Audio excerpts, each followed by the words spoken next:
இவனால ஆபீஸ்ல நடக்கிற குழப்பங்களை நீங்களும் பார்த்து தானே இருக்கீங்க. அன்பு இன்னும் பொறுப்புல இருக்கிறது தெரிஞ்சா நமக்கு எப்படி ஆர்டர்ஸ் வரும்?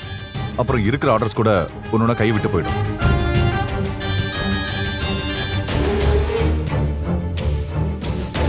அப்படி ஒரு நிலைமை ஏற்பட்டுற கூடாதுன்னு தான் யோசிச்சு வேற வழி இல்லாம நானே இப்படி ஒரு முடிவு எடுத்தேன்.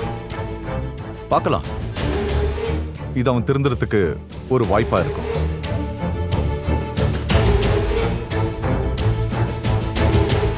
சார், அந்த அக்ரிமெண்ட்டை அன்புகிட்ட கொடுங்க, சைன் பண்ணட்டும். Okay sir. சார், என்ன கொடுங்க, சைன் பண்றேன்.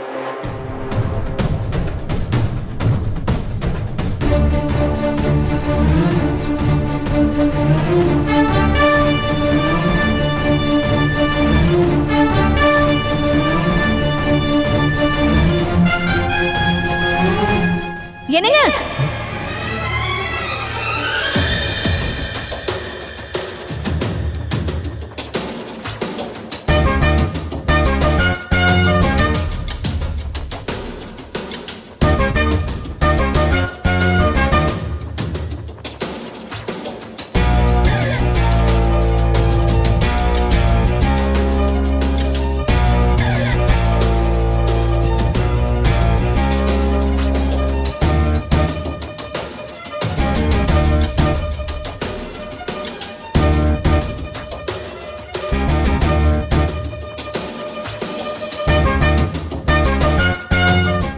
அதுல சைன் பண்ணாதீங்க.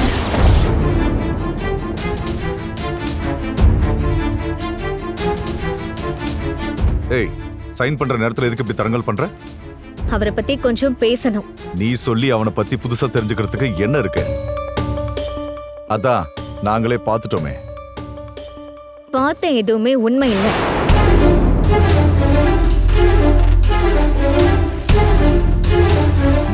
என்ன வளர்ற? அவர் நடத்த சரியில்லைன்னு சொல்லி தானே பொறுப்புல இருந்து தூக்கி இப்படி அசிங்கப்படுத்துறீங்க.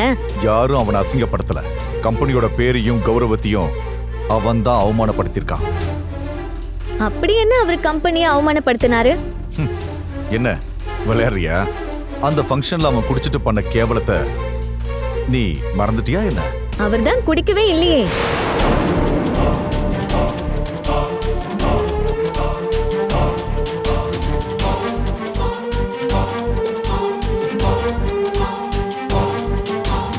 ஆமா, அவனும் அப்படிதான் சொன்னான்.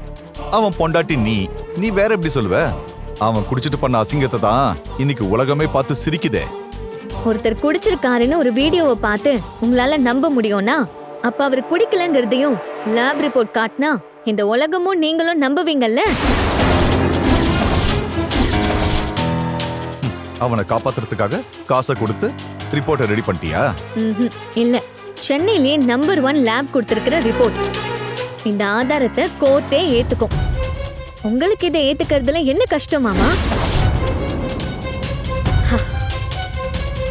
பாட்டி, இந்தாங்க.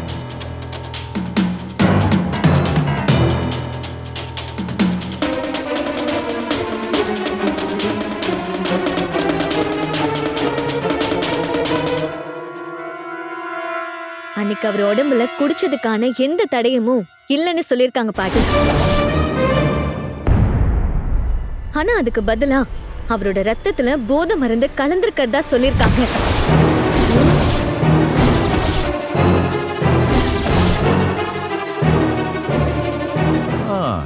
இது வேறயா? நான் எதிர்பார்க்கவே இல்ல. இது அதை விட பெரிய அஃபென்ஸ் ஆச்சே. குடிச்சுதான் கெட்டு அழியறான்னு நினைச்சா கடைசியில போதை மருந்து பழக்கம் வேற வச்சிருக்கானா? இதுல டி வேற இந்த ரிப்போர்ட்டை பெருமையா தூக்கிட்டு வந்துட்ட. போலீஸ்க்கு தெரிஞ்சா அவனை உடனே அரெஸ்ட் பண்ணிடுவாங்களே. அரெஸ்ட் ஆனானா நம்ம குடும்பத்தோட மானமே போயிடும்.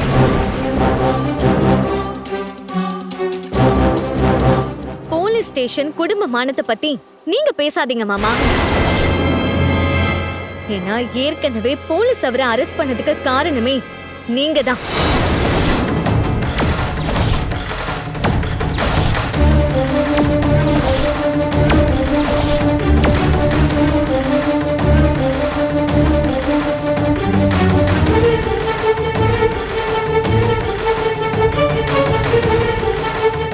ஏய், எதுக்கு இந்த பழியை இவன் மேல தூக்கி போடுற?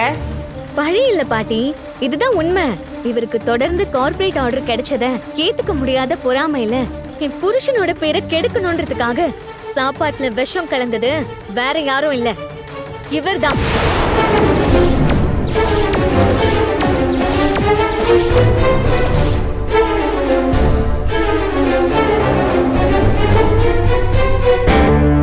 ஏய், என்ன அன்பு பண்ண அசிங்கத்தை மறைக்கிறதுக்காக என் மேல பழிய போட்டு அசிங்கப்படுத்த பாக்குறியா? உன் புருஷனை காப்பாத்துறதுக்காக அப்படியே பிளேட்டையே மாத்திர. சாப்பாட்டுல விஷத்தை கலந்தது அந்த டிரைவர் தானே? அத கூட நீ தானே கண்டுபிடிச்சு அவனை ஜெயிலுக்கு அனுப்புன.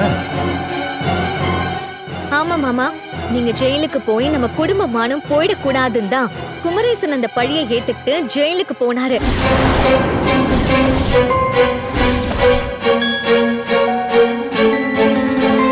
ஏய், சும்மா வாய்க்கு வந்ததெல்லாம் பேசினா அது உண்மையாயிடாது.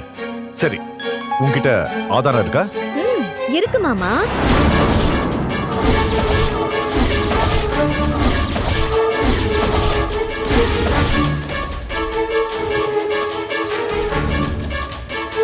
நீங்க அதோட திருந்துவீங்கன்னு பார்த்தேன்.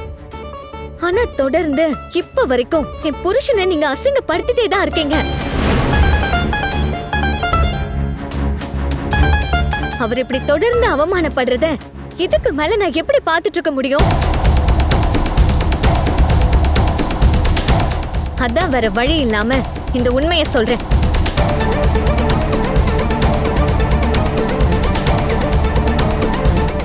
பாருங்க, இவ்வளோ நாளாக உங்களுக்கு பதிலாக ஜெயிலில் நான் தானே சார் கழிக்கிறேன். அதுதான் சார் நஷ்டீடு கேட்குறேன். அதுக்கு தான் உன் பொண்டாட்டிக்கு இங்க வேலை போட்டு கொடுத்தாச்சுல, அவ்வளவுதான் உனக்கு பண்ண முடியும். ஒழுங்கு மரியாதையா போயிடு.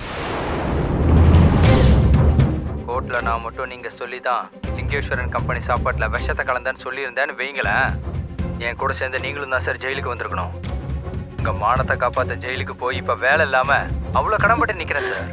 எனக்கு இப்போ 2 லட்சம் ரூபாய் பணம் வேணும். உடனே கொடுங்க, நான் போயிடுறேன். டேய், நீ அது நான் என்னடா பண்ணுவேன்? நேராக உங்கள் வீட்டுக்கு போய் சாப்பாட்டில் நீங்கள் தான் விஷத்தை கலக்க சொன்னீங்கன்னு உங்கள் அம்மா கிட்ட போய் சொல்லிடுவேன். டேய், அந்த மாதிரிலாம் எதுவும் பண்ணி தொலைச்சிடாத. இங்க பாரு, இப்ப என்கிட்ட அவ்வளவு பணம் இல்ல.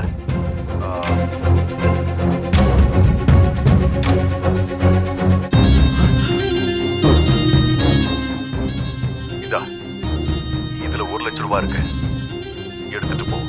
இனிமே இந்த மாதிரி என்னை தேடி வராத.